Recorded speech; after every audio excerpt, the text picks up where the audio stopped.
Welcome back to a spooky episode of your favorite new movie review YouTube channel, Mann Cinema Reviews, just in time for the Halloween season. Today I'm going to hit you with my top 10 scariest films that I own on Blu-ray or 4K. So with that, go ahead, sit back, relax, grab a drink, maybe some popcorn, and tune in to my top 10 scariest films. But before we do that, go ahead and press like, subscribe, and hit the notification bell as well to notify you anytime I put a review on this channel.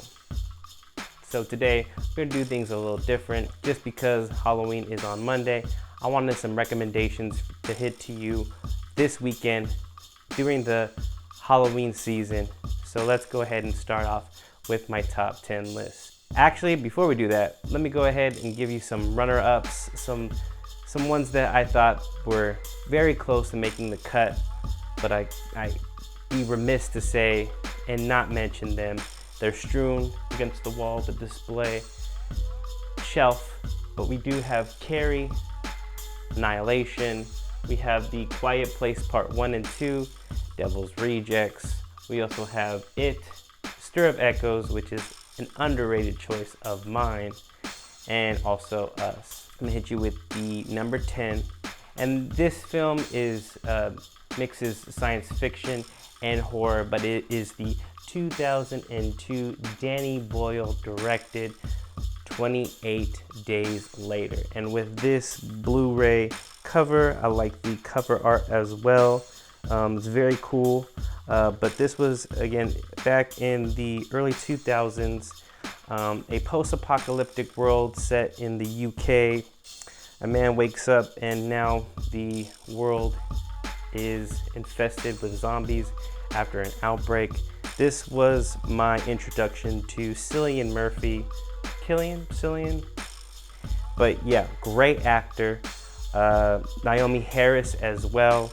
It's just a great cast. Again, Danny Boyle, just a very eclectic and electrifying filmmaker, and he really hit it out of the gate with this one. I remember seeing this in a bargain theater back when bargain theaters were a thing. I believe it was either $1.50 or $2 at the time. I don't recall, but this was definitely one that I really loved watching. Watched it late at night with my family. There's a nice outing, and it's a great one to add to your horror collection if you don't already have it. Number 9, I'm going to hit you with the late great Wes Craven in Scream. Now this one is a Blu-ray 3-movie collection. It has Scream, Scream 2, and Scream 3. I would have loved if I could have gotten Scream 4 as well with this release. But this also has 2 bonus documentaries. It's just a fan favorite, one that came in, I believe, the mid-90s, 1996 is when it dropped. But this was a time for horror where it was kind of reinventing itself. It hit a lull as far as the genre is concerned. So I think what's great about Scream is that Wes also at a crossroads in his career. The previous year, he made the film Vampire in Brooklyn with Eddie Murphy, a film that was supposed to be something different from both the director and the star Eddie Murphy, that came with lackluster to poor reception, but watching it recently, kind of a cult, underrated classic if you ask me. But yeah, it's great to see that both men go on to great success. 96. The following year, Wes Craven released Scream, and the following year, Eddie Murphy released The Nutty Professor. So again, going back to Scream, this is a great film to add to your collection as well. If you don't already have it, shame on you. But again, this is, Neve Campbell star, Rose McGowan, Matthew Lillard, Jamie Kennedy, Skeet Ulrich. Just a great young burgeoning cast with just great refreshing writing from Kevin Williamson. Again, peak Kevin Williamson, because I don't think he really, not saying that he didn't do anything afterwards, but this really set him up in the horror genre.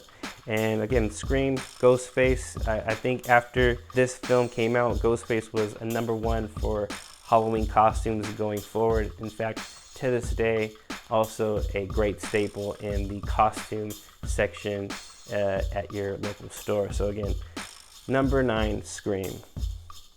Number 8, I got Friday the 13th. This was a film that came out in 1980, I believe, directed by Sean S. Cunningham. What's cool about Friday the 13th is when people think of Friday the 13th, going back to Scream, they think of Jason, but Jason, spoiler alert, is not heavily prevalent in here. In fact, you only see him in a flashback. Again, the spoiler is that it's his mother that is the killer, and it is revealed at the end. You know, just in case you hadn't seen it, you had decades to watch it yourself. But again, this is an introduction to a beloved series. I think this is probably the best in the series. I'm not really too familiar with the Friday the 13th series. I plan to go back and watch all its sequels, but again, this is a great one to have in your collection, and it's just great for the genre as well. So, and yeah, it also was the introduction, or one of his first early films, of Kevin Bacon. There you go, stir of echoes. I knew I was going to have a couple Kevin Bacon references, but again, yeah, great cast, great horror film, and great one to add to your collection as well. Going on to number 7, Get Out. This is a film that came out in 2017. It is the directorial debut of Jordan Peele. What's great about this is it just introduced Jordan Peele as a filmmaker, a horror filmmaker, when he was introduced to the world as a comedic actor. So he hasn't missed. I also had Us up here. Going back to that film, I revisited recently and definitely have a more appreciation for that film. When I first watched it, I felt very lukewarm about it, but now I get it. I do get it. But Get Out is a great directorial debut, probably one of the best directorial debuts in history, in my personal opinion. But Get Out is great because it is also very comedic, mixes the horror and the comedy well. I don't think any other director has come close to hitting what Jordan Peele is hitting with the social commentary and what the film is basically about when you get down to its roots. Get Out is a great one to have in your horror collection, and also one to put on this Halloween season. So go ahead and watch it, get scared, laugh, and learn as well. It's a great film. The number 6 is A Nightmare on Elm Street, another Wes Craven favorite. This came out in 1984. This is the introduction of Freddy Krueger, the man with the knives for fingers. This was a great film for Wes Craven, who was hitting a slump. Basically, this is the film that saved New Line Cinema. You could say Freddy Krueger is the house that Freddy built for New Line Cinema. This is a great one to add to your collection. Robert Englund, Heather Langenkamp, just, the introduction to Johnny Depp as well. The score is very crazy, very upbeat. The synths is just very 1980s. This is 1984. This is a great film to have. It's very scary, from the depths of hell, the way it's shot. Just another great one to have in your list. And Wes Craven, we miss you. He is just the horror king, and this is a great entry into his filmography. Now, rounding out to my top 5, we're gonna go into sci-fi yet again, and this is Ridley Scott's Alien. This was 1979, if I'm not mistaken. The xenomorph, the introduction to Ripley, Sigourney Weaver's character. Just a great science fiction horror film. I think when the alien pops out of the body, it's just crazy because the cast did not see that coming when they were filming, and you get just the genuine shock reactions. Again, this is another staple in the horror sci-fi And I don't think Ridley Scott has ever made this a film as phenomenally iconic, but this is one that's just for the books. And Alien is probably one of the scariest horror science fiction films in my book, and it's number 5 on my list. Going to the A24, elevated horror genre with The Witch. The Witch, to me, when I first saw it back in 2000, I think this was released in 2015. I believe it hit the festival scene in that year, but the following year, 2016, is when it got its theatrical release, because I remember it came out early February, I believe. And I remember taking my brother to go see this, probably one of the last showings of the night. Black Phillip. This is like set in the 1400s, I believe. Just very scary, very, I'm raised Catholic, so if you are religious or if you believe in any, denomination, this film is just also tugs at your heartstrings, whether you're religious or not. But again, about a colonial family moving from their plantation and going to find God out in the woods, settling down, and now they are surrounded by what they think is a witch once a baby is taken from their family. This was the introduction to Anya Taylor-Joy for me. I've been a fan since, and The Witch is probably one of the most scariest films that I've seen. Very reminiscent to Rosemary's Baby, The Exorcist. This is just one of the scariest films that I've ever seen, and it comes at number 4. Now, the top 3, again, these are films that are just quintessential horror films. Once I go ahead and introduce them, at number 3 is The Shining.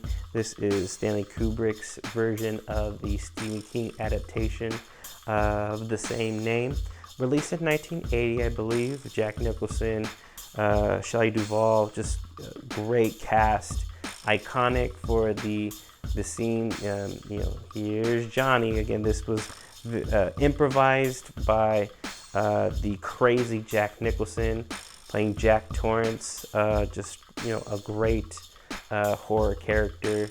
And Stanley Kubrick, auteur extraordinaire. Great film. I understand that Stephen King was not a fan of his adaptation of the novel. Again, the novel very different, very personal for King. When he wrote it, he was battling alcoholism, and you can see parallels with the author and the main character. Also had a touch of the supernatural, again, something that wasn't explored in the Kubrick film really, maybe towards the end, but this film, great film. The score, the cinematography, just the performances, just the great direction. The Shining is one of just those quintessential horror films, and if you don't have it in your horror collection, and if you're not watching it on Halloween night, shame on you. It's one of the scariest films I've ever seen. I hit you with my top 2 films that I own. The horror classic at number 2, Halloween, John Carpenter. This is on 4K. Just great film. The introduction of Jamie Lee Curtis. The introduction to one of the scariest icons. Come on, Michael Myers, The Shape, and just really classic. The score, also composed by the director John Carpenter. That dee-doo-doo-dee-doo-doo is just the score. Is probably one of the quintessential Halloween themes. You play it during Halloween. So why don't you play the film as well for Halloween this season? If you don't have this in your horror collection, shame on you as well. Just one of the greatest horror films ever to be put on screen. Should be number 1, but it made it to number 2 on my list. Now, you must be saying number 1. Well, I gotta say, damn near Exorcist to me, even more so than The Witch. But Hereditary, A24 just knocks it out of the park. Toni Collette was robbed of an Oscar nomination in my eyes. This came out in 2018, I believe. I remember seeing it. I really like seeing horror films late at night. I love seeing it at the last showing. It just really got under my skin. I remember coming out of the theater and doing kind of a quick reaction either on IG or Facebook. I don't remember, but if you saw, if you know, you saw my reaction to this. I was spooked out of my mind. I thought, Ari Aster, who is this madman? Who is this wonderkind filmmaker? I went back, saw his controversial short film about the Johnsons. And if you've seen that film, crazy. This is a different kind of crazy. See, you know, Time Out New York says the scariest film this generation is The Exorcist, and I do have to agree. This is also a 5-star film for sure. It was my favorite, one of my favorite films of 2018, and just one of my favorite horror films in general. One that you better watch on Halloween this year. If you don't, you're crazy. Thank you very much for joining me on my top 10 scariest films. Hopefully I get to do something like this again. I wanted to give you something this holiday season, this spooky season. Happy Halloween, everyone, and we'll see you on the next one.